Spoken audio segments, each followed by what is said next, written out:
Pozdrav i dobrodošli nazad. Nalazimo se ispred jedinog zida u stanu koji je zidan crvenim blokovima i on je obrađen mašinski malterom. On je sad malo grub na dodir i runi se, to jest ima prašine i svega. Tako da ću danas iskoristiti vrijeme da odradim ovaj zid, to jest treba da navučem ljepilo, da bih kasnije mogao da gletujem kada budem radio ostatak stana. Prije samog ljepila koristit ću emulziju koja se razređuje 1:6 i premazat ću kompletan zid da bih pokupio prašinu i da bi se to ljepilo kasnije bolje primilo. Ove dijelove kud su prošle cijevi od klime i ovaj dole dio kud je prošao kabel za utičnicu, to ću dodatno da ojačam sa mrežicom i ljepilom. Sad idem da zamutim emulziju i odmah krećem sa radom.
Što se tiče premaza emulzijom, to sam završio i ovo je samo prva ruka. Preporuka proizvođača je da se nakon prve ruke i prvog premaza sačeka nekih 2 sata da se sve osuši i zatim da se pređe druga ruka. Nakon druge ruke preporuka je sušenje otprilike 4 sata i onda može da se gletuje, navlači ljepilo ili šta god se bude radilo ako neko gletuje, neko lijepi stiropor ili bilo šta. Ostavit ću ovo da se osuši i vraćam se kasnije.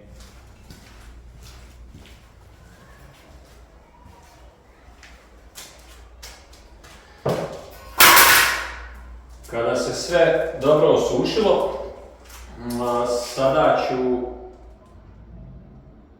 odraditi ove dijelove gdje sam štemao za kondens i za kablove. Taj dio ću obraditi mrežicom, a dok ovaj dio ostali nema potrebe za tim jer zid nije nigdje ispucao, tako da neću navlačiti mrežicu.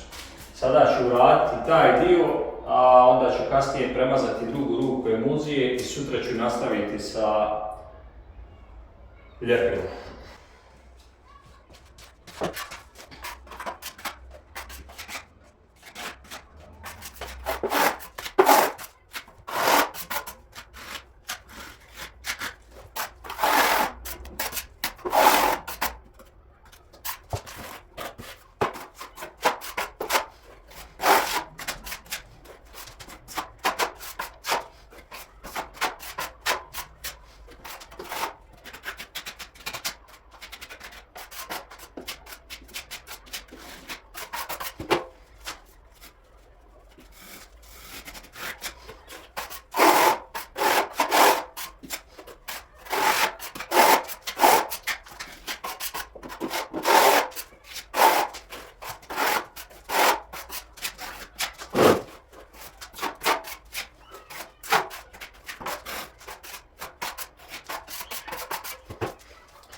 Tu je to za danas.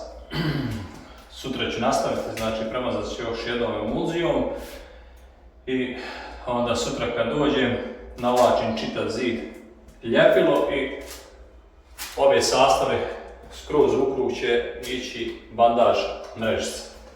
Tako da se vidimo sutra.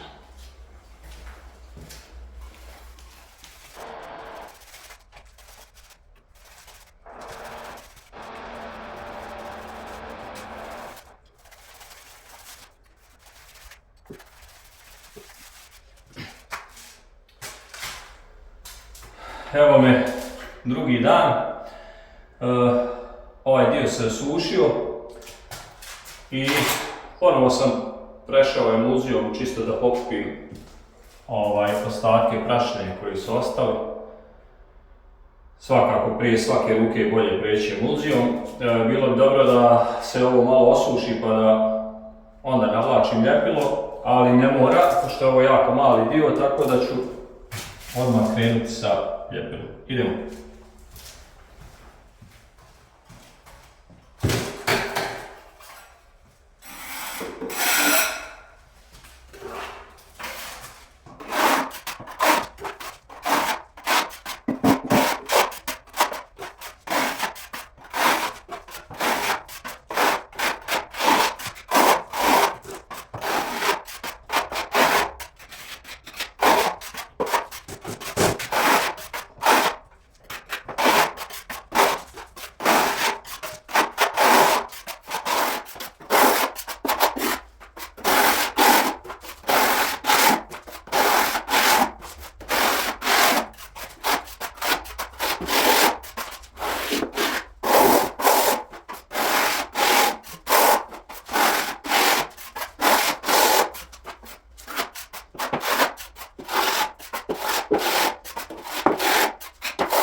završena su oba zida, navukao sam ljepilo i na ovaj ovdje zid i na ovaj ovdje.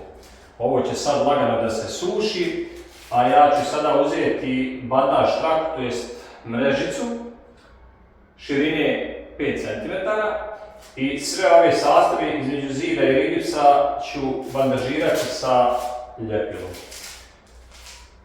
Kako mi je ljepilo ponestalo, idem prvo da zamutim ljepilo i nastavljam.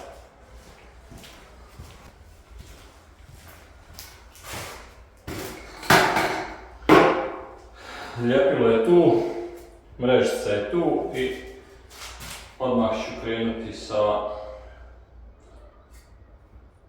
radom.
Završio sam i bandažiranje ovih ćoškova svih na ovome zidu, tako isto i na ovome zidu.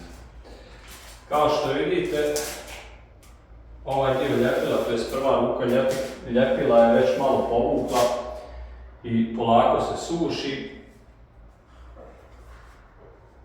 Preporuka je da idu dvije ruke ljepila. Inače, ne znam ko je radio grubi malter, savršeno urađeno, tako da možda ne bi bilo, možda nema ni potrebe da radi drugu ruku jer je stvarno sve kao ogledalo. Ali ja ću ipak uraditi i drugu ruku. Vas ću zamoliti da lajkujete ovaj video, da zapratite kanal i da ga podijelite sa prijateljima.